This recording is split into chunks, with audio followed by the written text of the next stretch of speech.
My name is Vladimir Golstein. I lived in the United States since 1979, graduated from Columbia and Yale, and now I'm a professor of Slavic studies at Brown University. I was born in Moscow, which I left at the age of 23. And, I was pretty much formed person there. I went to Moscow school. I started studying computers and mathematics in Moscow. But then I got very much kind of disappointed with both the subject and life in Moscow and a certain degree of oppression and lack of freedom. So I thought West is the answer.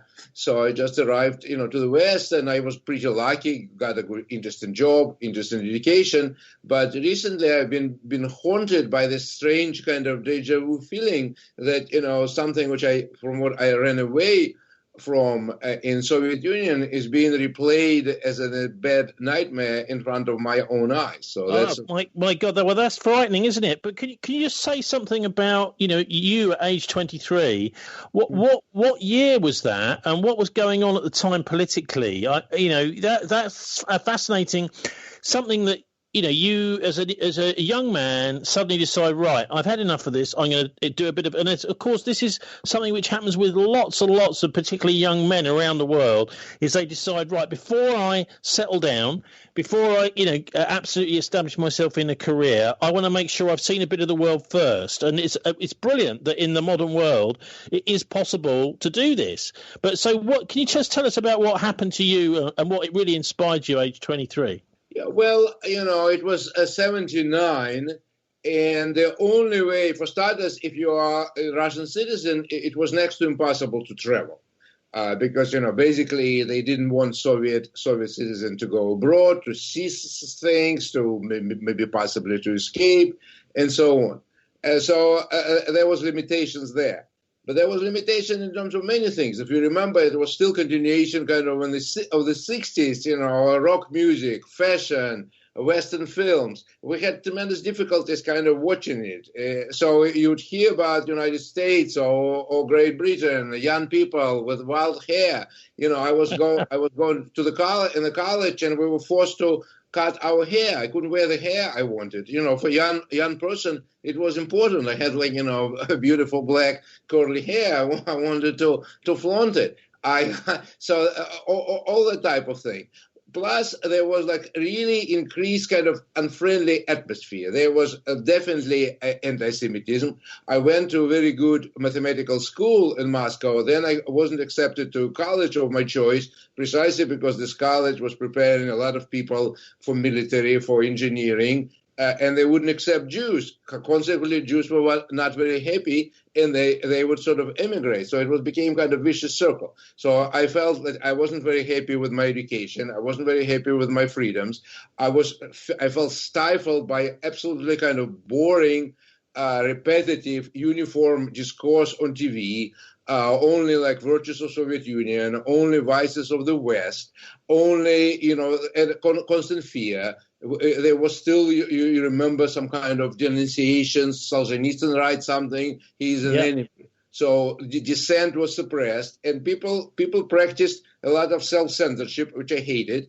You want to exchange views, you want to read, you want to think, you want to get books of your own. We had at my time so-called tamizdat and samizdat. This is publications which were either published in the West, smuggled in, or copied and given. It's more or less like some alternative press nowadays. You cannot get access to main information. You get deplatformed by Facebook, so you sort of find alternative channels. That's exactly what it was at that time. I remember somebody gives me a copy of Vladimir Nabokov's Lolita for one day, Bulgakov's Master and Margarita for one night. I have to return it. So, who needs that? You need the life of ideas. You need, a lot of freedom. Well, yeah, but I've got to ask you, first of all, what was your vision of what the West was like? And did it actually fulfill what you believed its potential was when you decided to leave?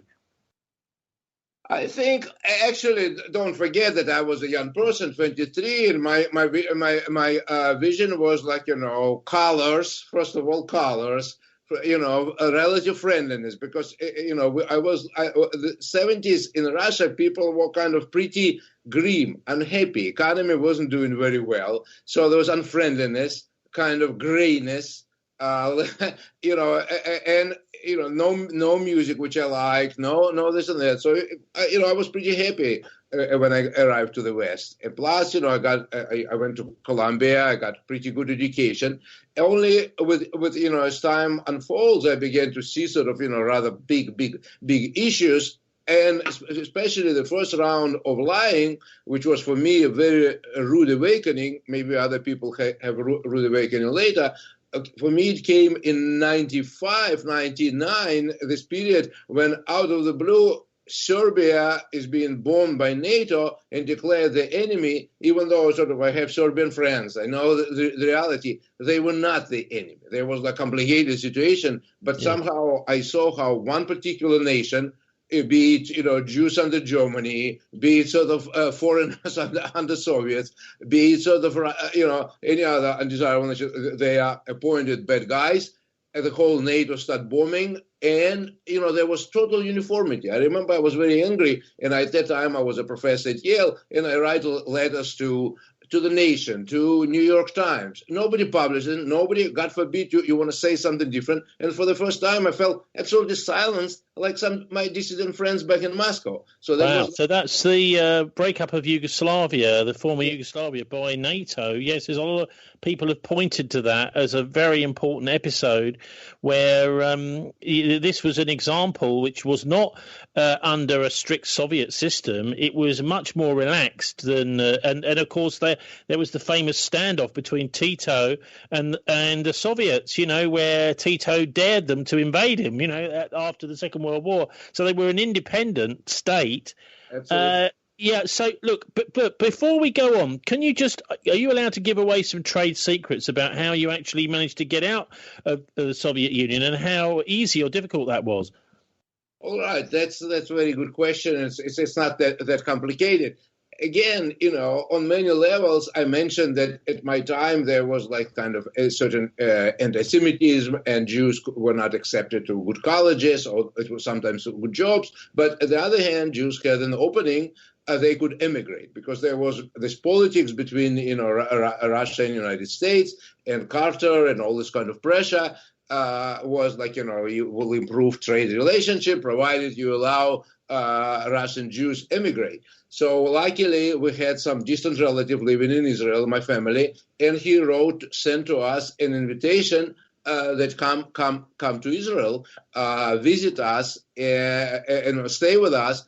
And, we after 9 or 10 months waiting, my family got a permission to immigrate, as opposed to many common Russians who just couldn't. They wanted to. So, of course, you're probably familiar with all this sort of tricks when people will try to get married, to get out. But at my time, practically the only legitimate way to get out is on this Israeli visa. So my parents went to Israel. I, however, wasn't particularly crazy about that. I wanted to study, and I knew English, and I also had my particular vision. I wanted sort of to go to university, and I thought to go to Israel and to study foreign language, and go to the army, which people supposed to go. It wasn't sort of I wasn't very much kind of keen on this idea. So we flew to Vienna, and in Vienna we split. My parents went to Israel.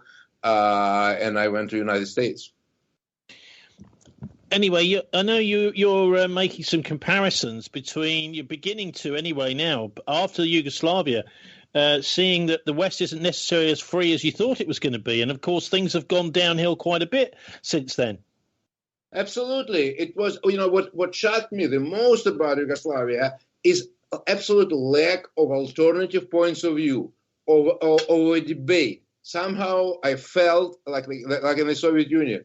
Now they declared that Czech Republic is under control of capitalists. We have to invade, and whoever would say no would be arrested and silenced. The same thing happened with Yugoslavia. Yugoslavia and Milosevic is a bad guy. They're killing people. and we have to go and invade and bomb them. So this what scared me is absolutely kind of almost like a metal kind of jacket. You cannot break through that. You try to say something different. Once in a while there was some kind of alternative voices, but they were just silenced very rapidly. And then we see how the West realized that Russia, is weak. Russia traditionally defends Serbia and Yugoslavia. They couldn't do anything. So that actually opened the hands. And then the realization, Soviet Union used to play an important role in Middle East when they would try to defend sort of, Arab states, and so on, or Yugoslavia. At that moment, with Russia doing nothing in terms of Yugoslavia, I guess Westerners just woke up in their worst appetites, in their worst aggression, and said, okay, it's free for all. We can just bomb and invade anything. And we know history, then we have this fake Trump up accusations against Iraq, and then bombing of Libya, and then it continued. And another sort of thing which totally threw me off and got me absolutely kind of angry is the situation with Ukraine, when I know very well for sure how complicated it is, how split the country is between East Ukraine and West Ukraine, how complicated the situation is, how Eastern Ukraine does want to join the Western Ukraine, want to be part of Russia, and so on. And we here in the West, the same story. Great Ukrainians fighting for democracy, evil Putin interfering and doing, and this is absolutely unrelated to truth. And it's the same story I've heard in the Soviet Union by Brezhnev, that what we're doing, we're helping our friendly Czech people by invading them. We're helping our friendly Hungarian people by invading them. This is absolutely deja vu all over again. And people are silenced. People are afraid to question or criticize, or they just basically immediately turned into, like in my time in Soviet Union, if you say something against Soviet Union, you're accused of being agent of NATO, agent of CIA. Here, if you say something kind of which questions the party line, you're accused of being Putin's bot, Putin's stooge. Absolutely the same methods.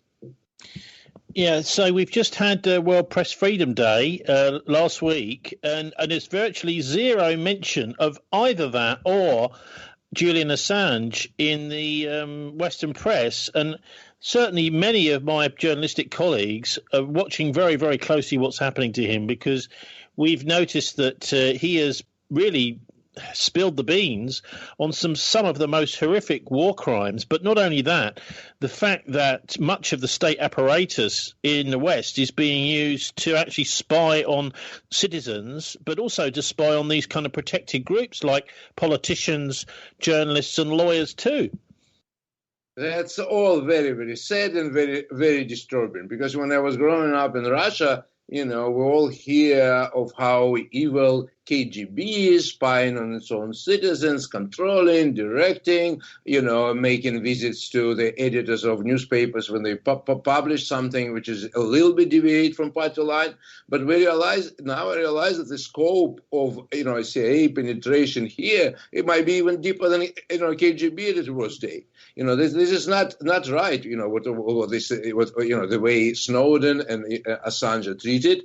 Instead of just making correction and improving things, the West persists, digs its heels, and that's, for me, it's a sign actually of declining regime. We know what's important, as far as I'm concerned, that Soviet Union was actually in the state of collapse. That all these things which I've seen now, that, of course, 30 years later, they call it period of stagnation. During Brezhnev and all these geriatric leaders, senile, demented leaders. But we have in the West now something similar. It's a sort of economically they're not doing well. They're losing the edge to China. They cannot produce. And we're experiencing some kind of a decline, which, manifests itself in suppression of free speech, and persecution of whistleblowers, in public shaming, in fear. So this is kind of very, very, very uncanny and very unpleasant parallels. But, I keep on hearing from many people who lived under both systems that they experience this feeling of deja vu. I'm not the only one. No, right. Well, I mean, as someone that's lived in the Soviet Union, are there any techniques you think that we should be using in the West to bypass this propaganda? I mean, first of all, in Russia, I know, and this is kind of very sad and peculiar, that somehow this, you develop some kind of Aesopian language when you try to criticize one obscure country, but everybody knows that you criticize your own, or you try to keep your mouth shut, or you don't approach. People had a phone, like one phone in the apartment, in the kitchen. So if you want to have some kind of conversation, private conversation, you'll be very far away from phone. And where nowadays, if you want to talk about something, you don't bring it on Facebook for fear of being banned or for being deplatformed, and so on. I mean, what is interesting, and I think that's probably what alternative press is trying to do at my time. When we were in the Soviet Union, one source of information was this radio stations broadcasting from the West, Voice of America, Free Europe. We know that they were government sponsored. We know that they were not the most objective, but at least they provided an alternative. And I know some people say, "Oh no, Voice of America was just paid on the government," but it doesn't matter if they would invite people who would provide some alternative information, which will go against the mainstream propaganda. Soviet citizens were very happy to listen to that. It doesn't matter where it's coming from. So I think it's very good that there are still alternative ways to convey information. You can keep on hearing about this Greenwald who goes somewhere, radio shows, all these other shows. They have to bring some alternative views. We have to hear about Assange. We have to hear what Snowden knows, and so on. So I think it's important. So did you used to, in Russia, listen, quietly and secretly to these broadcasts, sort of under the bed sheets, quietly, and try and make sure no one knew you were listening, a bit like we used to here in the UK. We used to listen to radio, maybe a bit earlier than that, in the 60s or whatever. Listen to Radio Luxembourg, Radio Caroline, Radio Jackie, Radio London, the Pirates, here. Absolutely. I mean, it was, and sometimes you wait till the very late at night, because I remember at certain time, if you live in a communal apartment with the neighbors, you probably don't want to do that at all, because people were afraid. Last sort of 5-7 years of my life in Moscow, we had our own apartment, so I tried to listen. But sometimes, 7, 8, 9 in the evening, when you want to hear, they will use all this sort of technology so to blur the sound. But late at night, I guess whether they were economic or this, so sometimes I would wake up at 2 a.m. and there will be BBC telling me. So it's so funny. At that time, I trusted BBC. Now I view BBC as exactly as Pravda. Oh, so what you're saying is that the signal was being jammed early in the evening, but maybe in the middle of the night, in the early hours of the morning, you might be able to hear it. Absolutely. That was my experience. Okay, so with the present whole situation in the West, you really described it, I think, very well, in that you've got the same sort of economic problems as there were in the Soviet Union. Obviously, as people lose their jobs, particularly with the pandemic at the moment, there is a tremendous amount of small to medium businesses have gone to the wall. The big multinationals, your Amazons and the online businesses, these massive giants have done incredibly well out of this. There's a similar sort of feel to this depression, that the idea that people are just, finding it more and more difficult to make a living. The big question, though, I think, is whereabouts do you think this is heading, Vladimir? Because, maybe when you were listening back in 1979 to the Western Radio Free Europe, you didn't realise that the Iron Curtain was going to fall, that the Berlin Wall was going to go down. So I wonder, can you predict where this is heading? Because clearly the Chinese are far more effective and efficient at building things and making things than the West, and it seems to me that the West is bound to lose this massive trade war. These are fascinating questions, and I can say I don't ponder them. I also can say that I know the answer, and you're absolutely correct. in 79, when they went to the West, there was a general consensus that Soviet Union will continue. It will continue to decay. It will continue, but it will go on, because people were convinced that they still have enough kind of mechanisms, enough energy, enough of power to go on. But then it's dismantled very rapidly. So, the same feeling here. Of course, West has a lot of resources, a lot of know-how, a lot of energetic people. So I wouldn't just dismiss it and I say that they're heading into the dustbin of history. But on the other hand, it's clear that they, at least the way they were doing things, without any drastic kind of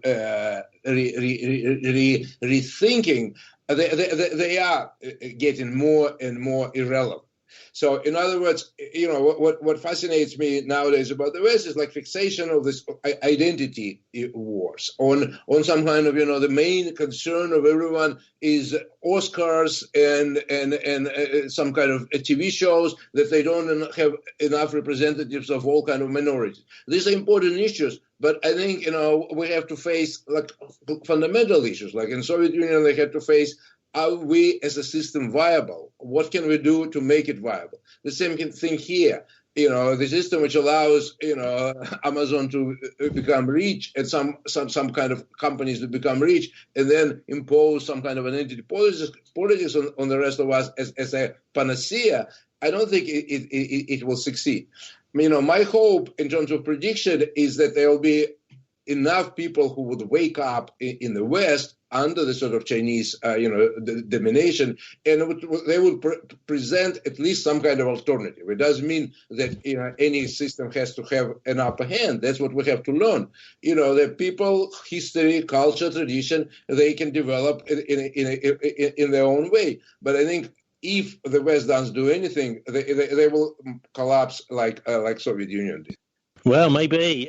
Look, we have this May Day bank holiday. At least it used to be called that. They've changed the name of it in the UK now to the early spring bank holiday, and which is really just trying to get rid of any reference to the idea of this being associated with sort of, the Marxists, the Socialist International.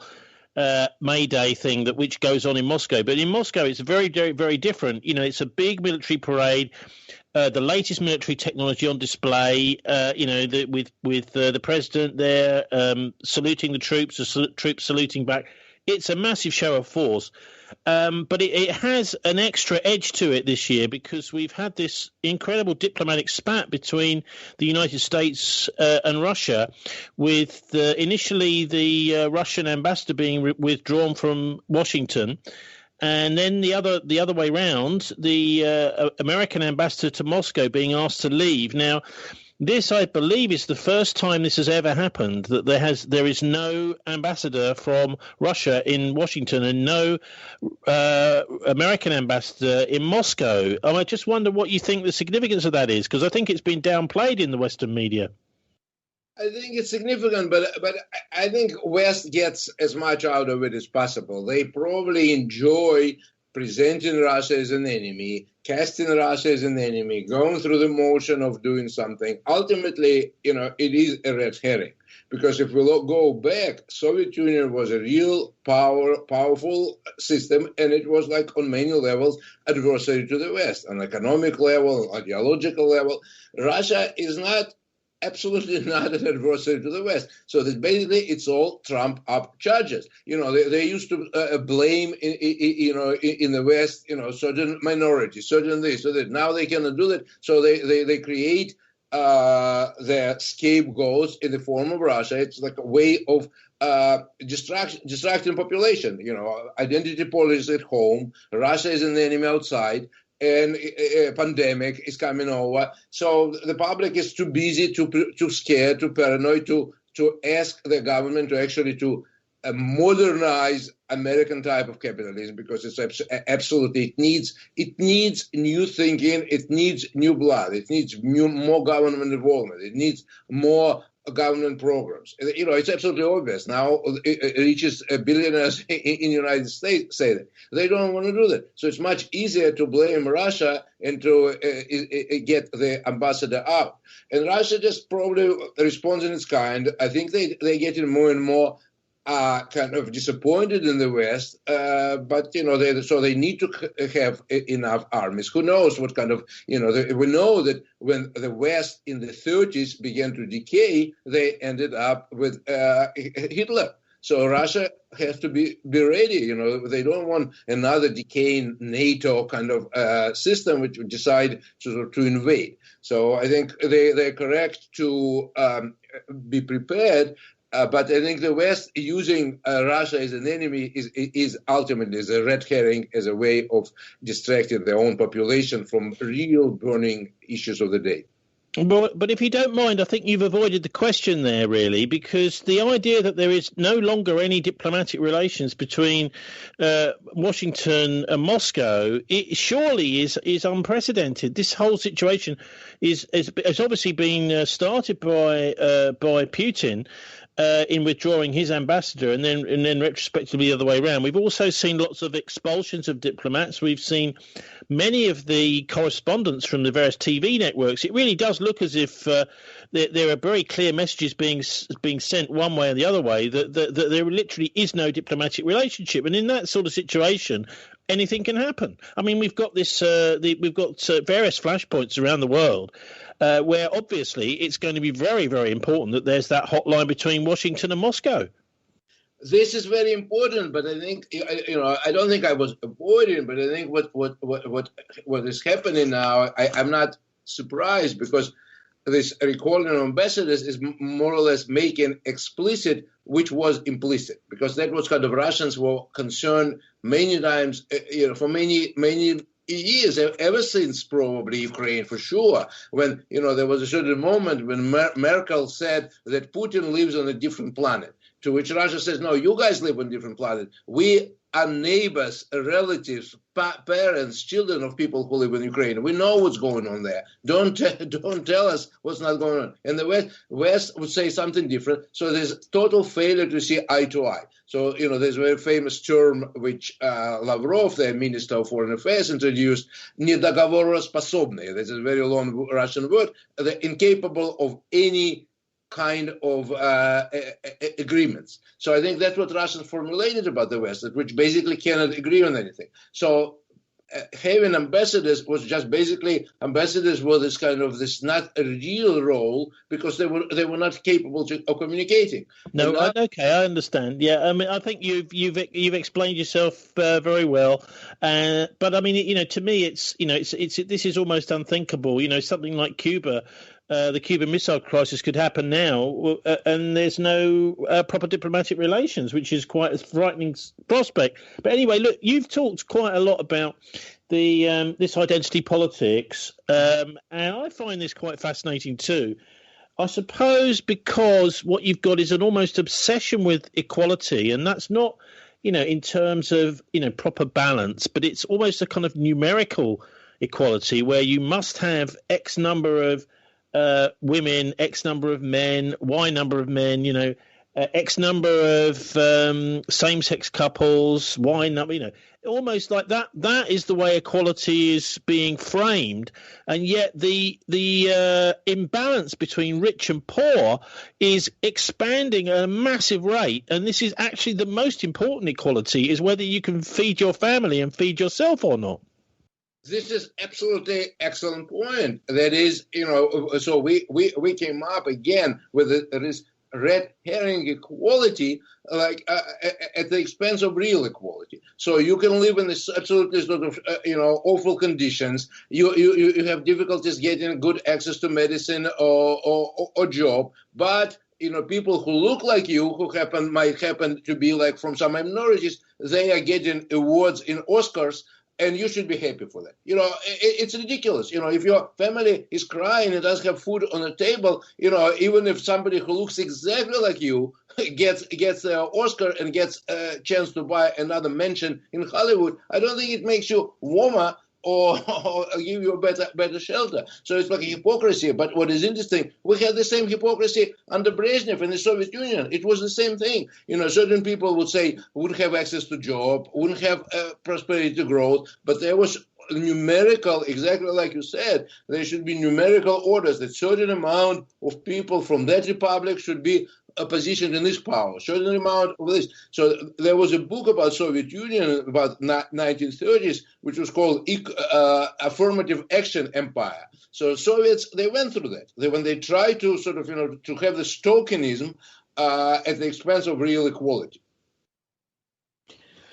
Now, in the background to all of the international tensions, between Moscow and Washington, we've got, quite a lot of problems going on down in Israel and Palestine. One of the latest is from the London Independent newspaper is saying that the UN is warning of all-out war, in inverted commas, as the death toll hits 62, with 15 children killed as well. Now, I mean, this sort of conflict has been going up and down for years. We've had some horrific assaults, mainly, killing Palestinians over the last couple of decades. And I just wonder what you make of what's going on at the moment, and if there's anything you can say about that. And also, of course, we have a major problem I think in the UK, and you can comment on this too, which is that the conflict is being framed in the press here as something that Israel as a state is having to react to something which has been started by Hamas. Now, you and I know, and most of us know, that things are rarely that simple. So I just wonder what you can make of what the conflict and tension, which has been going on over nearly a week now in Israel. Yeah, I mean, unfortunately, we probably should go back again to the such a sad, event as collapse of the Soviet Union. I have a good friend of mine who formulated very well that Soviets were the first to lose Cold War, and the West is the second one. So, what's important is, we all know that to have some kind of a balance of power. And we had, Russia, who can sort of say, be there, and Russia is very much directly related to Middle East. It's closer to Middle East, and China and United States. Then they can sort of sit together and, more or less direct all the players. With the collapse of Soviet Union and withdrawal of Soviet Union from international affairs at that moment, we basically have United States, which allows Israel to do anything they want.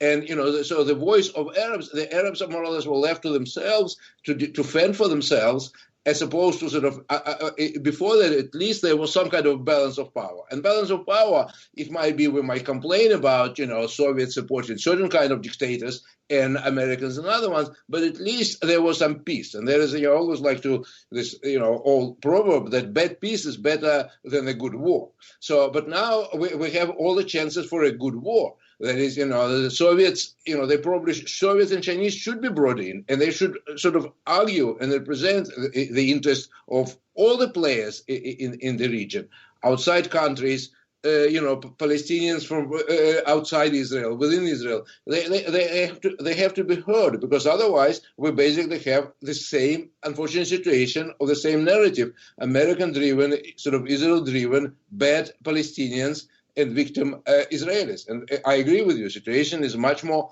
complicated. For starters, a lot of Palestinians are treated as second-rate. They feel that they are second-rate, and they don't have very frequently they resort, as people in despair, they resort to desperate actions. This desperate action, if somebody taunts and teases you, whatever, you might, in anger, grab a bottle and hit it, and then somebody makes a picture of you hitting somebody and say, well, what an awful person. But, people don't consider the background of it, that a lot of Palestinians are driven to despair. So I think, I wish there would be, as you said, we need more diplomacy. Biden should probably bring Putin, should probably bring Chinese, should bring other leaders, and they have to talk and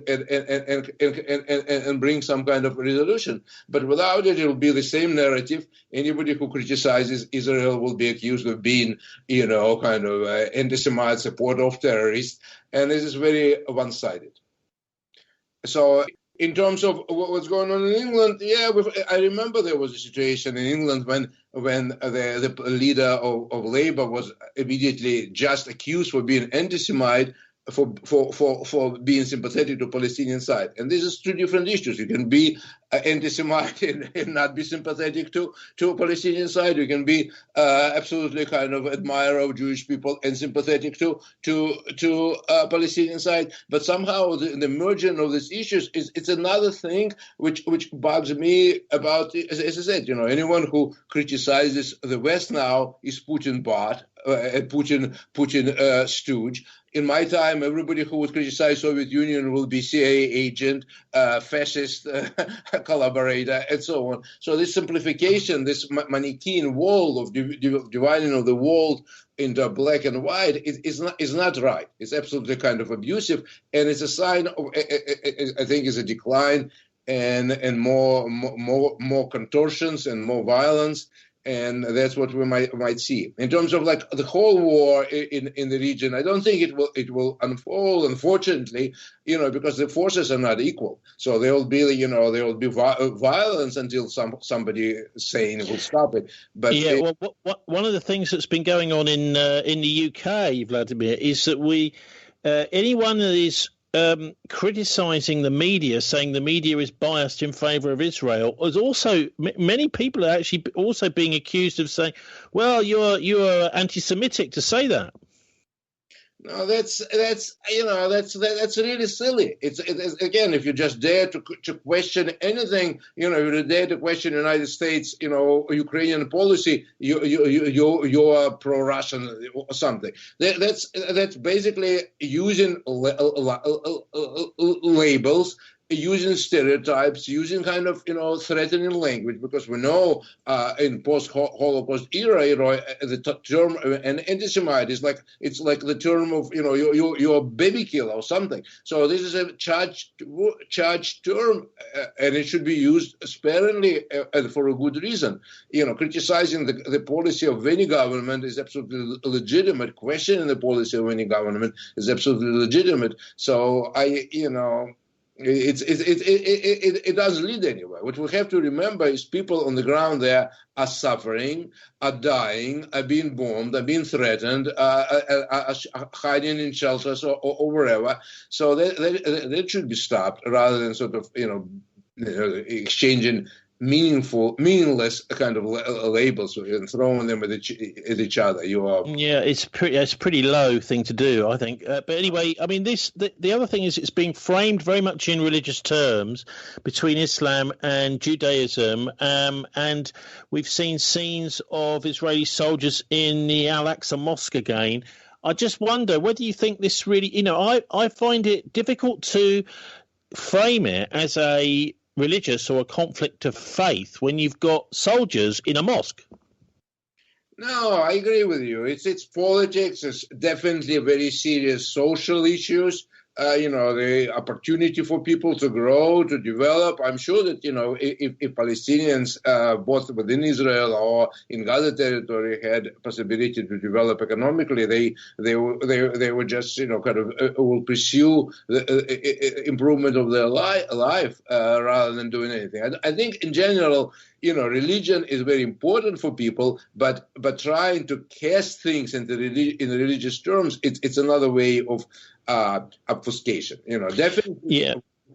I mean, we had the same in the Northern Ireland conflict between Catholics and Protestants, although actually it was two completely different traditions. It was the loyalists and the Republican traditions were not, okay, so they were divided down the lines of the Catholic and Protestant faith, but that wasn't what was driving the conflict at all. It was largely an economic and a cultural conflict. But anyway, look, just to wind up, Vladimir, I wonder if you could tell us how we can follow your work, where we can find you, and if we wanted to study under you, which university we can apply to. I teach at Brown University in Providence, Rhode Island, and I teach Russian literature, Russian film, and so on. I also I have my own blog, Vladimir Golstein. It can be found, and I'm pretty active on Facebook. So wherever I sort of, if I do interview, if I have some kind of musings on culture, on politics, on my recollection about my deja vu, like a recollection of Soviet Union, I usually, put it on Facebook. It's open to everyone. I believe in freedom of speech. This is one of my cherished ideals. I still think that, in the United States, despite all the, problems, it's our moral duty to practice it. And that's what I'm trying to do. So Facebook is the first thing. I also have a page on Academia EDU where I have a link to all my scholarly articles. So basically, if you know my name, Vladimir Golstein, and Golstein is without letter D, Golstein, you'll find me in the internet world. Now, I notice you and I share an interest in science fiction because you wrote a bit about Zamyatin's book We recently. Can we just wind up with you, telling us a bit about that book and why you thought it was an important thing to write about? It's an unbelievably important book because, we have to remember that Zamyatin was actually a Bolshevik who was not happy with Tsarist regime.